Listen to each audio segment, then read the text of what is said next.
ایک اور بات، کچھ تبلیغی جماعت کے بنیادی اصول تھے. ان میں سے ایک اصول یہ تھا کہ تبلیغی جماعت کوئی فتویٰ نہیں دے گی.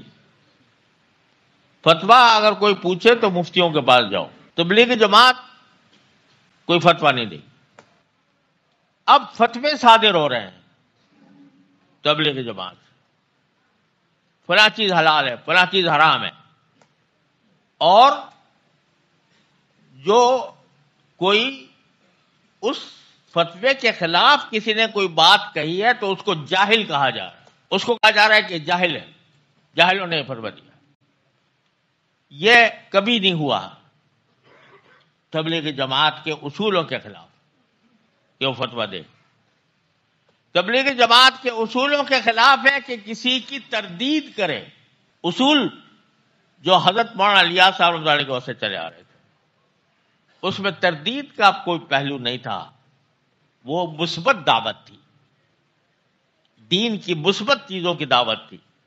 کسی فرقے کی تردید نہیں، کسی جماعت کی تردید نہیں، کسی کی تردید نہیں.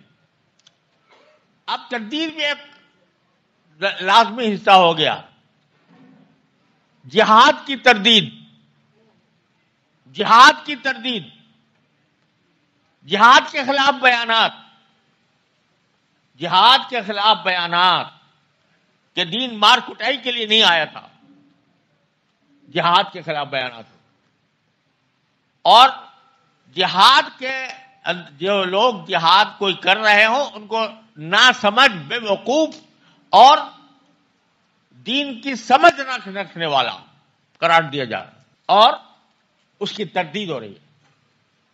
شیعوں کی تردید نہیں، بریلویوں کی تردید نہیں، دیوبندیوں کی تردید نہیں، کسی فرقے کی تردید نہیں، لیکن مجاہدین کی تردید ہے جو جہاد کر رہا ہو.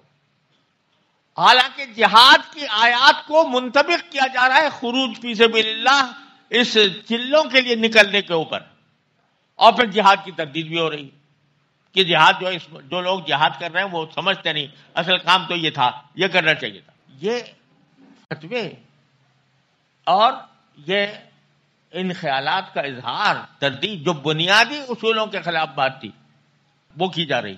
بھائیوں، میں کسی بری نیت سے یہ کام نہیں کر رہا، میں بات نہیں کر رہا. اللہ کی قسم میں تبلیغی جماعت سے محبت کرتا ہوں، اس کے کام کا معترف ہوں، اس کو اس امت کے لیے ایک نجات کا راستہ سمجھتا ہوں. لیکن یہ خرابیاں اگر جاری رہیں تو یہ ایک فرقہ بن کے رہ جائے گا اور امت مسلمہ کے جمہور سے کٹ جائے گا.